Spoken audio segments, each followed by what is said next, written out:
Welcome to Brain Secrets in the Age of the Brain.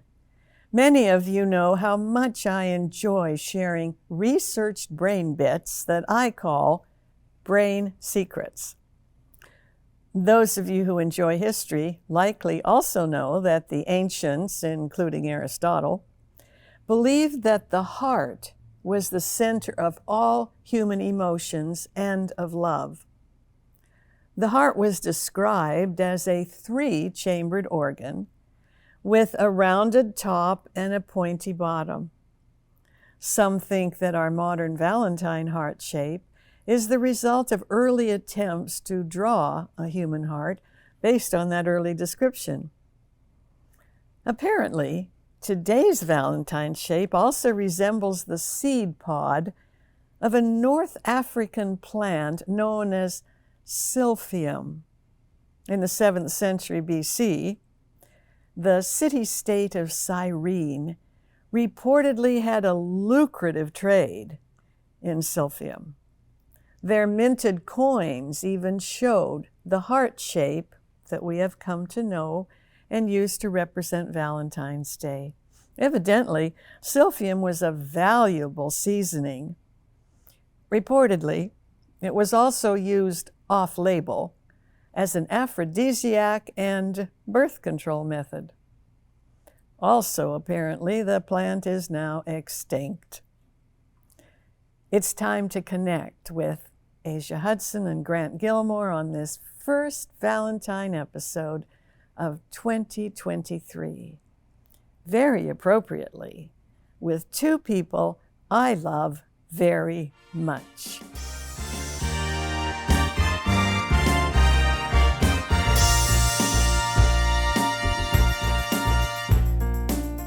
Welcome to Brain Secrets, Asia. Thank you so much. And this is our first Valentine episode for 2023. Yep, we started the year off strong this time. I was thinking about growing up with Valentines and everything. And I thought about my grandmother, who was a marvelous cook. Now, I'm not saying she was a particularly healthy cook, but her food, compared to what my mother made, who unfortunately that was not her gift, tasted. And I remember saying to her once, "Oh, I love it when Grandma comes. I loved her soup." And my mother, who was a language teacher, she looked at me and she said, "Arlene, you can only love animate objects and beings. You cannot love inanimate objects and beings." And I said, "Well, why not? I love Grandma's soup." Well, she said, "Look at it this way. If you have a really good friend and they hear you say, 'Oh, I love Grandma's soup,' and then you turn to them and say, 'I love you so much,' you just equated them with a bowl of soup. And how do you think that's going to make them feel?" Mm-hmm. So I've tried to remember it, but I think, my brain's opinion, there is a type of love, and maybe it's just like I love doing Brain Secrets, and I love working with our team. But I suppose, the team is all alive, so maybe that works. Who knows? Yeah, I think that it depends. What would you do for the soup? What would you do for your friend? And then you just kind of measure those out and you figure it out from there. I think love is always like a math equation for what you would do for the thing that you're saying that you love. Because I love doing Ask Dr. Taylor. I also love my best friends. And I am alive. And just you are alive.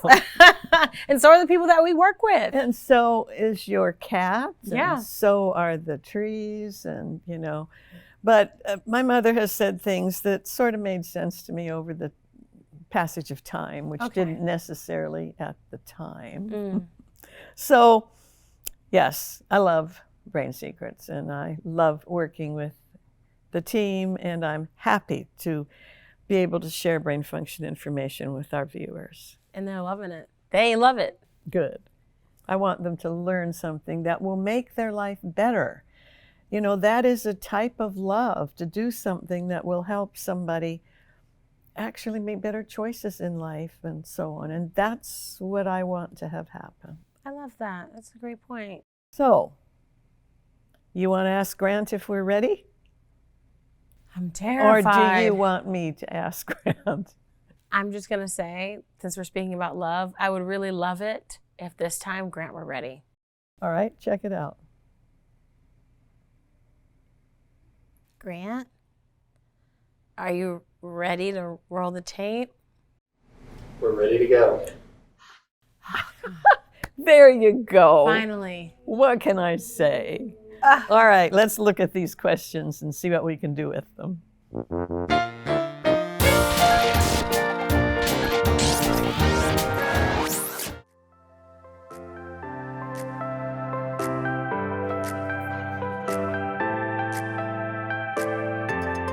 What's up, everybody? My name is Asia Hudson, and welcome to another episode of Ask Dr. Taylor, where we take to the streets and ask random people questions about brain function.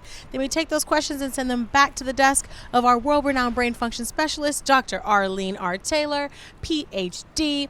Today, we are in Bakersfield, and we are at Lemonade Locks. And owner Kelly created Lemonade Locks as a one-stop shop boutique for women looking for wigs, for gifts, for clothes, and jewelry, and all kinds of other very cute things. So that's where we're at today, and we're going to ask the patrons that frequent this shop a few questions about if they have any questions for Dr. Taylor pertaining to the brain. This is a wonderful episode because it's a holiday special, and what more special than interviewing women, talking about their experiences, and figuring out what they have to say about the brain. You can tell that it's a holiday special because of my heart-shaped earrings. So it's a Valentine's Day holiday special, and this episode is very special. So let's go get some special questions from these special people for our special holiday Valentine's Day special. All right, let's go. Holding the door open for our cameraman, holding the door open for our cameraman.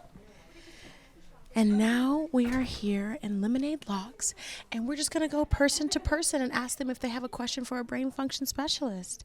So let's see. Can we ask you a quick question? All right. So actually, if you could just kind of explain your position here and how long you've been working, and then we'll get into the questions. Okay. I've been working here for about 5 years now. And I pretty much help Kelly with anything, answering phones, making appointments, and even helping with the consultations as well. And I'm bilingual, so I can also help in Spanish. Okay, amazing. So we'll ask you the question. You can say it in English and then translate it in Spanish. Okay. So the question is, if you could ask a brain function specialist a question about brain function, what would you ask her? I would ask her, what causes migraines? Like, yeah, that's a really great question. And then in Spanish. That's a good one. I don't know. ¿Qué es lo que causa las migrañas? Okay, amazing. So we'll send these back to her and see what she has to say. Thank you so much. Thank you. All right, now let's pop over and get a few other people. I wish science knew that for sure. An estimated 1 in 5 females and 1 in 15 males have experienced a migraine.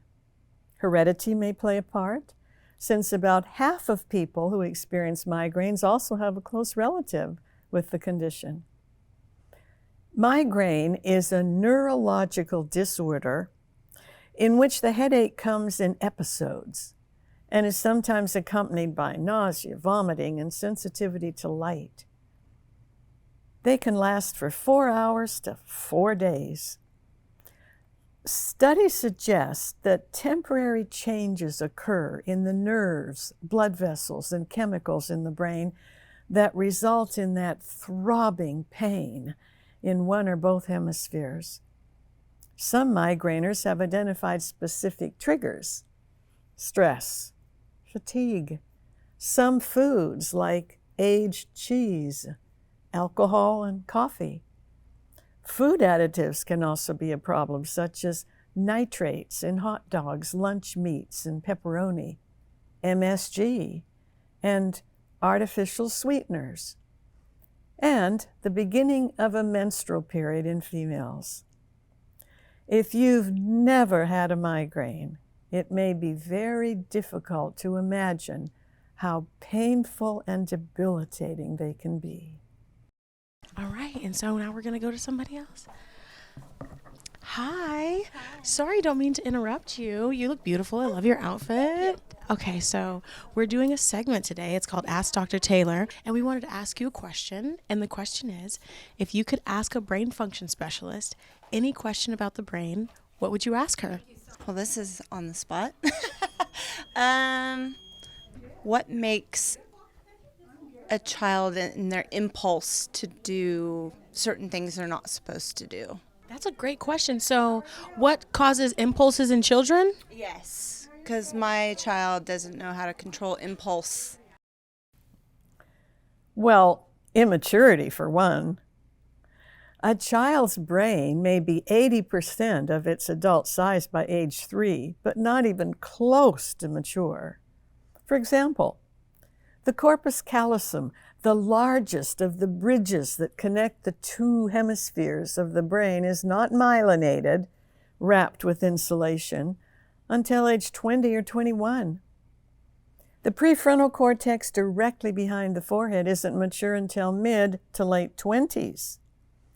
Any child with ADHD tends to be impulsive, as well as those with mental health issues such as phobias or mood disorders, along with a lack of sleep, stress, and frustration, because they don't yet have the communication skills needed to deal with some situations.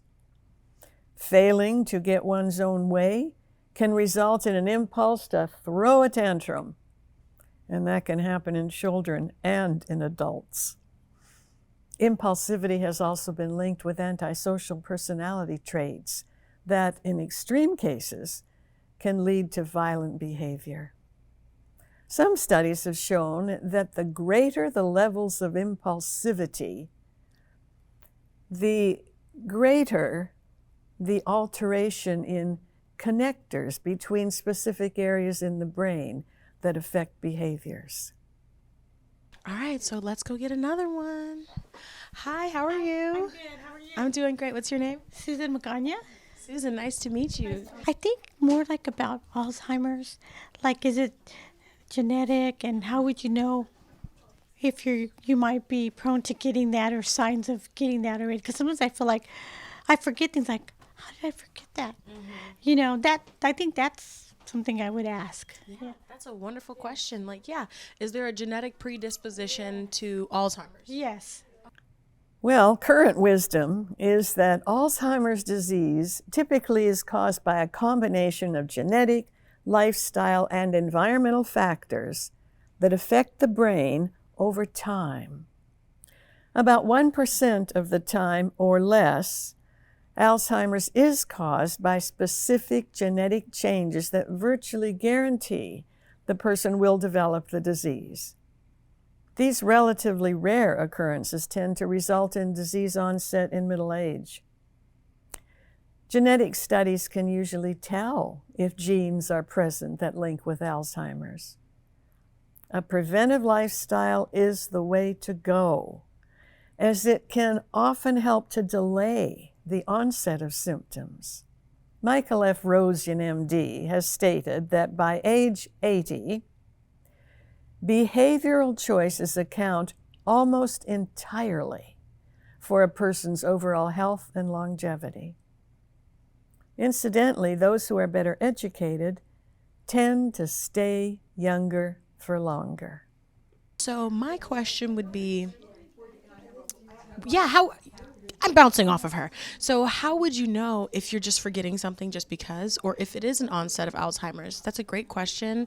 And like, what would be the differences? What are some other things that might happen to you to indicate that you are experiencing Alzheimer's or developing Alzheimer's? All right, let's see what you have to say. Okay, right now, we're in the boutique. So we'll see you when we get to your desk. All right, let's keep going. One of the most common signs of Alzheimer's disease, especially in the early stage, is forgetting recently learned information, or forgetting important dates or events, asking the same questions repeatedly, increasingly needed to rely on memory aids like reminder notes, or depending on family members for things they used to handle on their own. They may have trouble following a familiar recipe or keeping track of monthly bills. They may lose track of dates, seasons, and even the passage of time. They may have difficulty understanding something if it's not happening right now, immediately. Sometimes they may forget where they are, or how they got there, or how to get home. They may have difficulty following or joining in a conversation, or stop in the middle of one and have no idea how to continue. Or they may repeat themselves repeatedly. They may struggle with words and have trouble naming a familiar object or use the wrong name. Eventually, they may not be able to get dressed appropriately or do personal hygiene. They may not know what day it is and be unable to figure it out. Here's the deal. All human beings occasionally forget something at almost any age. The difference is that this does not happen consistently or most of the time. All right. So we're going to start actually by you introducing yourself and talking about how you got involved with this, and then we'll go into asking you your questions. So who are you? I'm Kelly Giblin, and I'm the owner of Lemonade Locks Boutique. And I started this boutique after my own hair loss experience. I developed alopecia areata and lost all of my hair and had a very traumatic experience. First losing my hair and then trying to find wigs. So after I got over the trauma of losing it and kind of accepted it, I decided I wanted to start a wig boutique that would offer women some of the things that I didn't find in a wig boutique. And so we wanted this experience to be a very open, boutique, fun experience. Amazing. What a wonderful story. And we've asked everybody how they've come to know you and how they've met you and about their own personal journeys. And everybody has had nothing but amazing things to say, glowing reviews from top to bottom. I say this is, I had a full-time career, and this was thrust upon me, I think, by God. And it was just such a blessing to lose my hair. I always say that because this developed out of that. And it's been a blessing every day for the last 8 years that I've been doing. And I started as a home business and evolved into this. So, and I met all these wonderful people who become dear friends. That's great. And so my last question, I guess, about that is, what does it feel like to you to be able to provide like a community that's inclusive and gives a safe space to women who are going through various things? And it's wonderful. And we are not only inclusive of women, we're inclusive of everyone. So we love to have everyone come in, but it is we love that people come in here and find a safe, happy, comforting place, because wig shops can be kind of scary and kind of creepy sometimes. So we wanted it to be a fun experience, and it is such a gift that I get to do this every day. That's awesome. Well, I'm so happy to meet you. Like, I feel all good. Like, yeah, I should grab a wig too.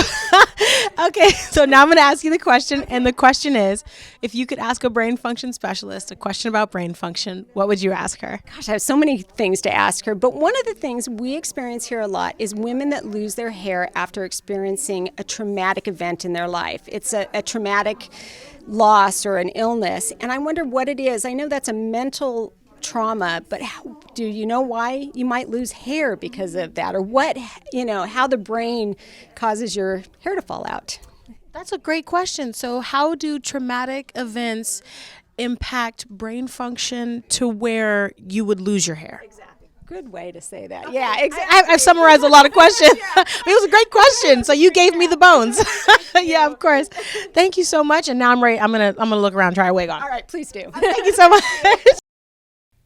Traumatic or stressful experiences, including PTSD, can be related to hair loss. Telogen effluvium is a condition in which significant stress can push large numbers of hair follicles into a resting phase. Within a few weeks or months, affected hairs may suddenly fall out when you're simply combing or washing your hair. It may or may not grow back. A fall in estrogen levels can result in hair loss. For example, older females are much less likely to have to shave their legs. Alopecia areata can trigger the immune system to attack the hair follicles themselves. causing hair loss which may or may not be reversed. Trichotillomania is classed as a type of obsessive mental disorder in which there is an irresistible urge to pull out hair from the scalp, from the eyebrows, or any other body areas, which can create large bald spots. Traction alopecia can occur with hairstyles such as tight ponytails or buns, or heavy nursing caps. The stress weakens or destroys the hair follicles. Hereditary alopecia involves multiple genes and can occur as male pattern baldness or as female pattern baldness. According to Harvard Medical School, hair loss due to hereditary factors is much less likely to be regenerated. Studies suggest that it isn't what happens to you that matters, as much as how you respond to what happens to you. If it can't be fixed, fortunately in the 21st century there are many replacement hair options. Some that look better than the hair with which you actually started life. What wig am I trying? I'm not sure. There's so many cute ones. I really like this gray one. I like all of them, to be honest. This is cute. You think this will look cute? I don't have the head shape. Okay, guys, let's try to find a hairstyle that works for my head shape. I think it's just a little heavier because Oh, okay, let's do this. Hold on. that's nice. How's it looking?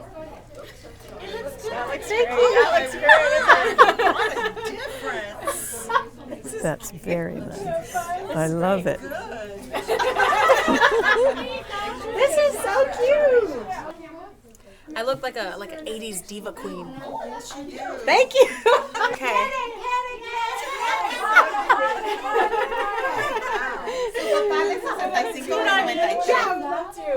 What was the other one that I liked? Grant, are you gonna try one on?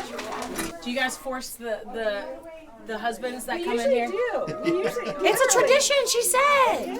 Okay, Grant, you have to try one on. One up there, This one. or the curling one. This one right here. Oh, this one? Yeah. Yeah. Okay. Give me the camera, cameraman. The camera's on you. I don't know if this is my hair type. Cameraman, say hi to the viewers. This is the first time they've ever seen you. Turn to the Oh, side thank you real so quick. much. That's correct. Sorry, No, it's okay. got a little large head there. Yeah, it's pretty big. All those brains in there. Ready for this? Oh, I love it.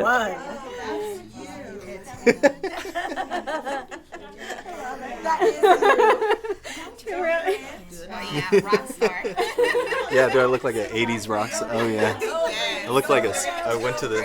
I look like I'm a surfer from Orange County. Oh, that's such a surprise. Give us your best diva pose.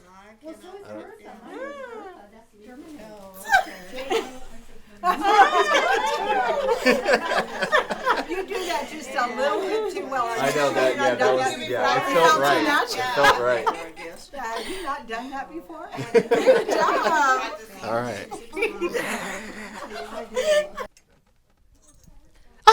Didn't see you there. Well, now that you're here, I can invite you to the next episode of Ask Dr. Taylor. This is the end for the first part of us being here at Lemonade Locks. And we had so many phenomenal questions that we were like, we have to make 2 episodes. So this is the outro for the first episode, and we are so excited to see you for the next episode. Dr. Taylor, excited for you to answer the questions that we got from Lemonade Locks Part 1.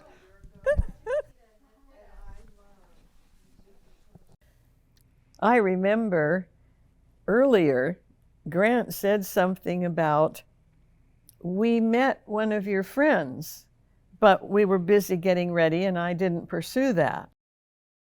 So it was really kind of fun to figure out what friend he meant. I certainly have personally enjoyed meeting and getting to know Kelly. She's wonderful. She is an amazing human being. I really, really loved meeting her. Well, she's making a difference in people's lives. Yeah. And helping them. You know, I say this many times because I want people to get it. It's not so much what happens to us that matters. Mm-hmm. It's our response to what happens to us. Yeah. And when you talk about conditions that affect the way you look, that can be very traumatic and problematic for people.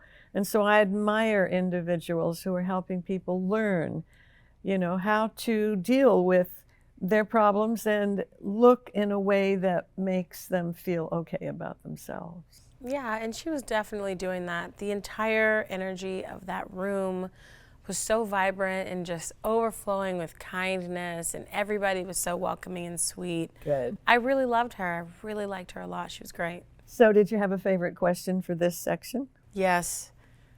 It was Kelly's question, and Kelly asked, like, how does trauma or a stressful situation impact hair loss, or how can hair loss be caused, and how is that linked to the brain? And I thought that that was really interesting and insightful the way that you answered the question, and I thought it was very brave of her to ask that question and then talk about her journey beforehand and how traumatic her experience was. I just loved it. Everything around that question I loved. That's wonderful. Mm-hmm. So that wraps up this episode of Brain Secrets Ask Dr. Taylor. Yeah. And I'm already looking forward to the next one. Thank you. Of course. And thank you, our viewers, for watching. It has been said that of 3 key virtues, trust, hope, and love, the greatest is love. Until next time, remember that you can make every day a Valentine's Day for someone just by speaking affirming words and doing random acts of kindness. That's a brain secret.